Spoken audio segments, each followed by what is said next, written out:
announcing that all the government documents concerning the appointment of Peter Mandelson as US ambassador would be released to MPs. Mandelson's newly revealed links to the late Jeffrey Epstein, who died in prison serving a sentence for child sex trafficking, have focused attention on why Starmer was willing to appoint him in the first place. We have this report. UK Prime Minister Keir Starmer seems to be running scared of the fallout from the Epstein affair. The release of the convicted paedophile's papers in the United States has already resulted in Andrew Mountbatten Windsor's effective expulsion from the royal family. But it's the fate of Labour Party grandee Peter Mandelson that now poses a threat to Starmer. Starmer had to sack Mandelson as United States ambassador after his close connection to Epstein was first revealed. With the latest release of Epstein files, Mandelson's further disgrace has resulted in his resignation from the Labour Party and in his voluntary absenting of himself from the House of Lords. This is how the Reuters news agency reported the Mandelson story so far. Former British government minister Peter Mandelson resigned Sunday as a member of Prime Minister Keir Starmer's Labour Party. That is after new reports surfaced linking him with disgraced U.S. financier Jeffrey Epstein.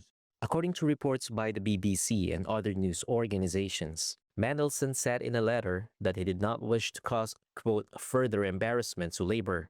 He said allegations about financial payments to him by Epstein were false, and he would investigate them. Starmer fired Mandelson as Britain's ambassador to the United States last year.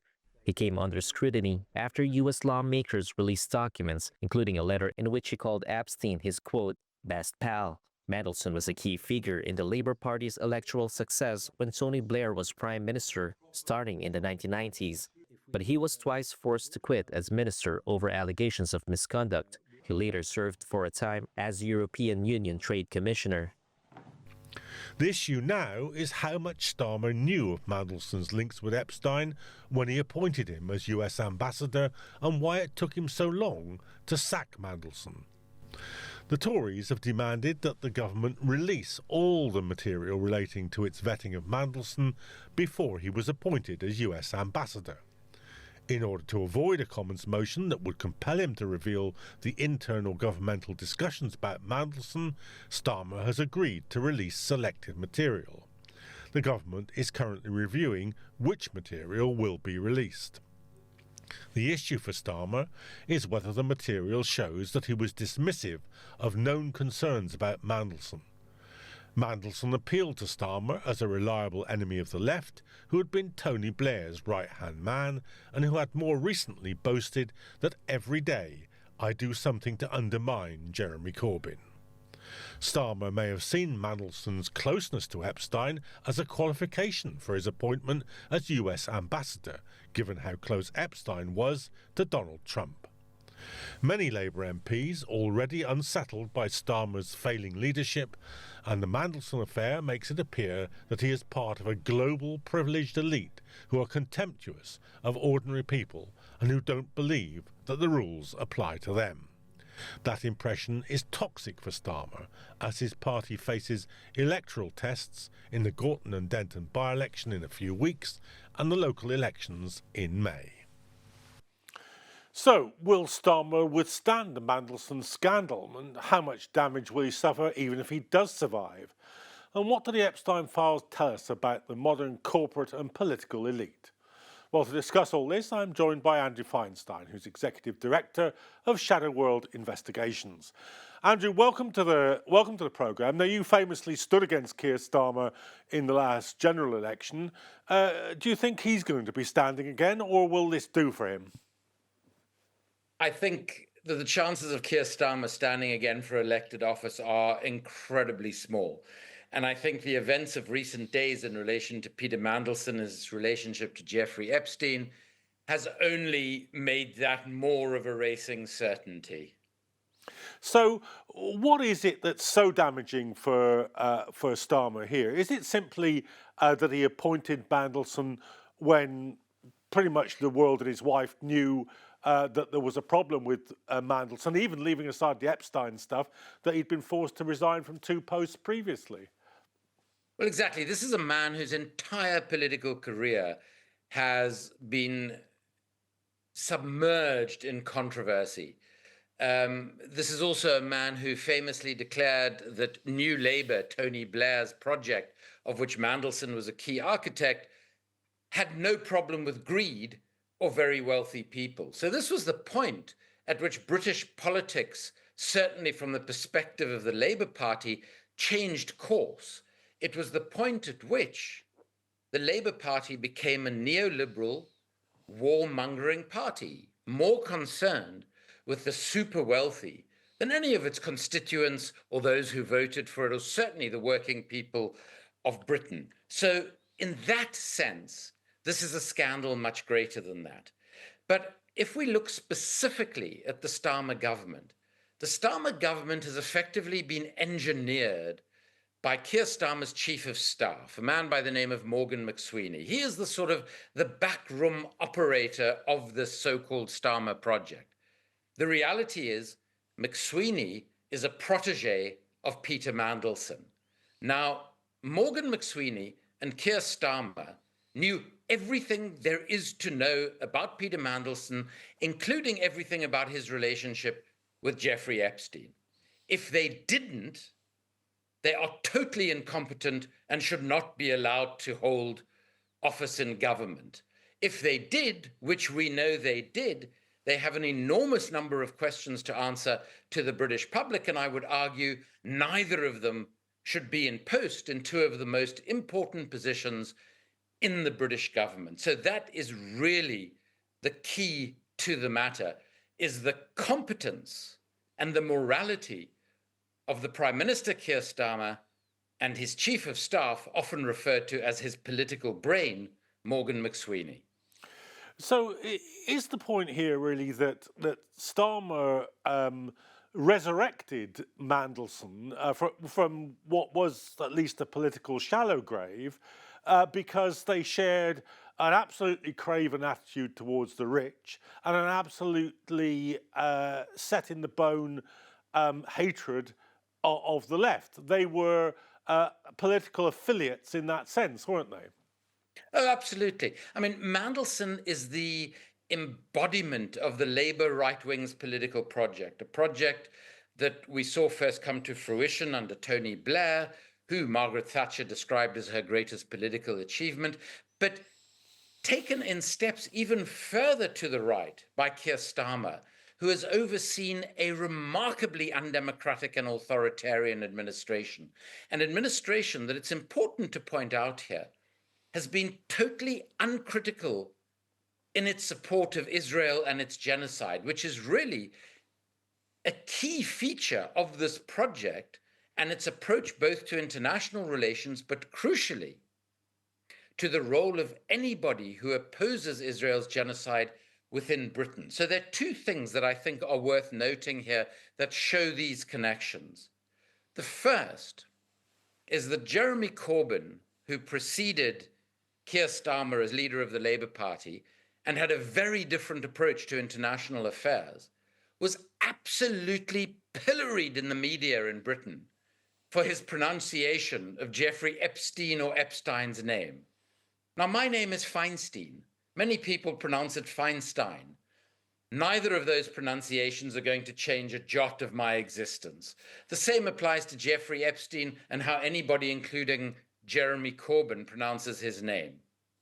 But at the same time that the Labour right was pillorying Jeremy Corbyn for this, they were rehabilitating Peter Mandelson, whose relationship with the aforementioned Epstein or Epstein was already well known at that point. So, in other words, the morality of this project suggests that it's actually worse to mispronounce the name of a convicted pedophile, a likely intelligence asset of the Israeli state, and somebody to whom it is alleged Peter Mandelson has passed on sensitive and critical government information because of their close friendship. A friendship that it's very important to remember, if anything, intensified after Jeffrey Epstein was convicted of sex trafficking and pedophilia. So, nothing's new here about Mandelson, though, is it? I mean, he wasn't. He was described in the Blair years as the Prince of Darkness. Nobody could reasonably sort of wake up this morning and say, "Well, that's a shock. I didn't realise that Peter Mandelson was like that." Can Starmer really ride this out on the basis that, if I'd known now what I knew, if I'd known then what I know now, whatever it was he said in the Commons, that doesn't sound like a massively strong defence. Well, it's not. In addition to which, those of us who live in Camden, which is Keir Starmer's constituency, and who have had him as our MP for 11 years now, we have a saying in Camden. The only good thing about Keir Starmer is you don't have to guess when he's lying, because he is every time his lips are moving. So anything he says on this matter, nobody is going to accept at face value. This is one of the most mendacious and amoral administrations the British government has ever seen. That's the first thing.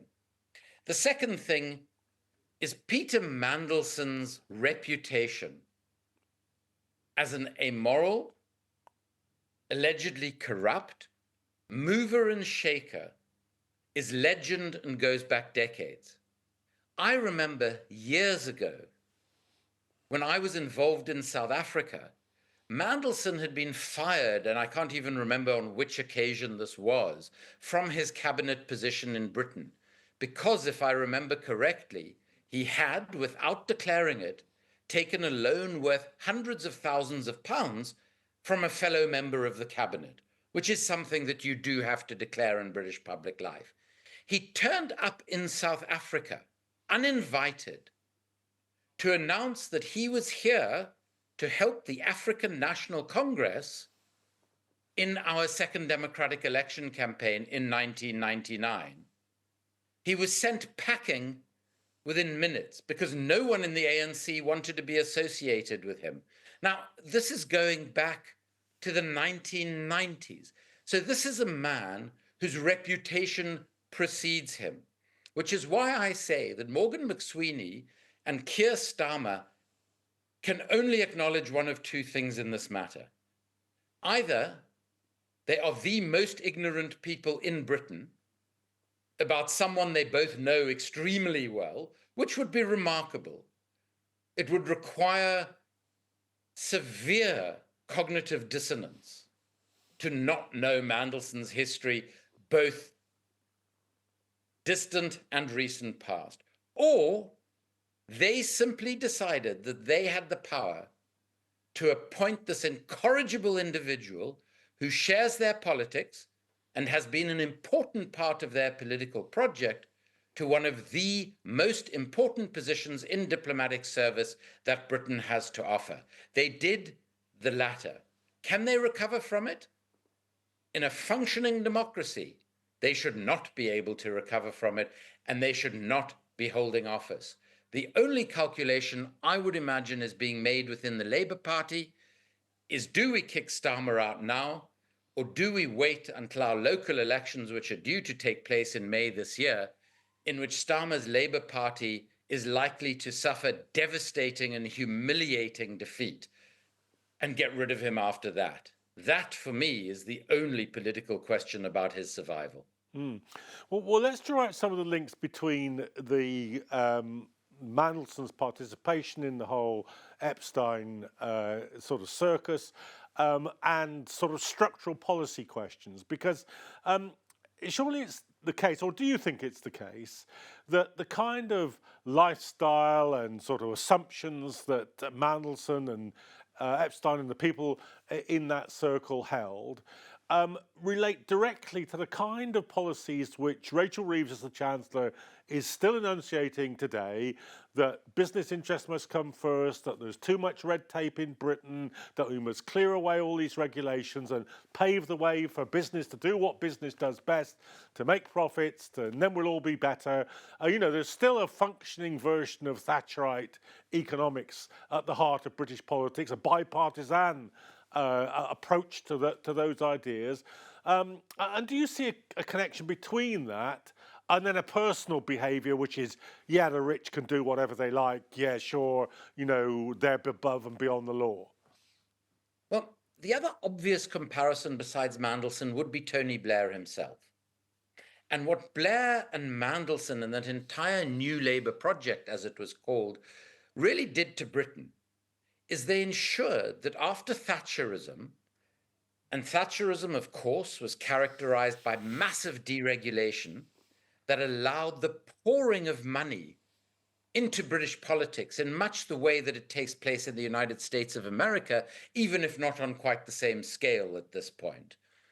But in addition to allowing money and therefore billionaire donors and corporate funders to become the dominant influences in our political processes, the other dimension of that was politicians, including Blair himself and Mandelson, believed that they should benefit from these vast sums of money that were sloshing around in the people that they now came to be associated with and the people who had enormous influence over their policy programs that you quite rightly identify as Thatcherite, as exceedingly pro-business, as really ignoring the interests of the vast majority of ordinary British people. And we've seen in Tony Blair, who I regard as one of the world's most extreme war profiteers, we have seen him accumulate riches to the tune of tens of millions of pounds, both directly and indirectly, out of the decision to invade Iraq, which he made with President George W. Bush, out of his association with British and American arms companies, and out of the work he does for a wide variety of dictatorships around the world, many of the world's most brutal, undemocratic states. He has amassed a huge personal fortune, and Mandelson wanted in on this as well, which is why he insisted on buying a house that he couldn't afford, having to take a loan worth hundreds of thousands of pounds from a fellow cabinet minister, why he has constantly, throughout his career, sold his services to whoever wants them. And those who want them tend to be the least scrupulous of political operators around the world. So there is no doubt that there is a very close symmetry between the personal enrichment of people like Peter Mandelson and Tony Blair and the politics that they have imposed on the Labour Party and on British public life. It is a politics that ensures that the rich become richer and that the poor become poorer. And that is the reality of the British political life or political choices that they give us. While on the international stage, it is basically open season to make war, particularly in the Middle East, against any state that is not a client state of the United States of America. That is the basis of their politics. It is the basis of their personal lives. How far do you think we've moved now from the, what was described, I guess, during the long post-war boom as the public service ethos, the welfare state ethos? I mean, there were scandals in those days. People are talking about the comparison with the Profumo affair. Yeah. But do you think that in some way the political culture has degenerated to the point where something like the Epstein circle can be, and we have to assume that it was primarily politically motivated, even if child sex trafficking was part of it. It didn't exist for that purpose. It existed for the purposes of being a kind of masons of the corporate rich and the governmental elites. I think that's a very good description of it. I think you could also say that it was a political project in another way as well. It was, first of all, a financial project. Jeffrey Epstein made a lot of money out of the work that he did, including the sex trafficking. How did he do this? Well, he offered his services to world leaders. He offers his services to defense companies who were selling weapons around the world. And in fact, the sort of services he offered were very often offered as part of arms deals. And it's no coincidence that the former royal known as Prince Andrew was very involved in marketing British arms abroad, because these worlds coincide in so many ways. Is this an indication of the degeneration of our politics? I agree with you that there have been similar types of scandals in the past, but I don't think ever of this scale. I think if we accept, as I believe we must from the Epstein files that we can now all search, that the American president and many people very close to him were embroiled in this Epstein project, were a part of it and beneficiaries of it, if we accept that someone like Peter Mandelson, who by all accounts was a very close confidant of Epstein's and, as has been stated, has allegedly been sharing confidential or was sharing confidential government information with him, I think this does take it to a different order, a different dimension to what we have experienced in the past. And I would argue that our politics, this is just a reflection of the broad extent to which our politics have corroded over recent decades. And why do I say that? I think because the influence of money in politics in the so-called Western world has never been as profound and as deep as it is today. I think we see the role of what I often refer to as the tech bros, these billionaires who control the majority of the world's media, both traditional and social, who are effectively a key part of the global war machine through their, excuse me, through their various technologies, are effectively more powerful than our politicians. And our politicians become agents for these sort of people, and well-paid agents. And by that I mean, I have no doubt that when Keir Starmer is pushed out of office, if that happens in the next few weeks or in the next few months, he will land up taking a multi-million-dollar paying job with some sort of corporate behemoth that is a part of this entire network. So I think and the reason he will be getting those multi-millions, and we saw it with people like Nick Clegg, with many Tory politicians, the reason that they get this is for the decisions and the types of politics, the types of contracts they give out, that they practice while they are in office. The two are inextricably linked. But in addition to that, we are seeing a level of lying, a level of mendacity in our politics that I believe is unprecedented. I still remember a time when MPs, including ministers, have lost their positions in government for misleading the House of Commons. If that still applied today, we would be changing ministers on a weekly basis in the British government because of the extent of lying that takes place, because of the extent of the misleading of the Houses of Parliament that takes place. And there is nobody who is standing up for the integrity of Parliament, for the integrity of our political processes. The Speaker of Parliament certainly is not. The Prime Minister of this country certainly is not. So I do think that this whole sordid affair, which, as you rightly say, the sex trafficking is just one element of it, as big are the financial dimensions of it, and of course the dimensions of political control and influence that they give. I think that this is emblematic of the absolutely tawdry state of our politics in the so-called West today. Okay.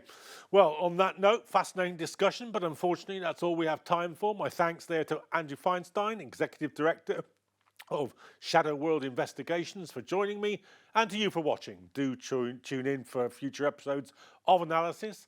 But for now, good evening.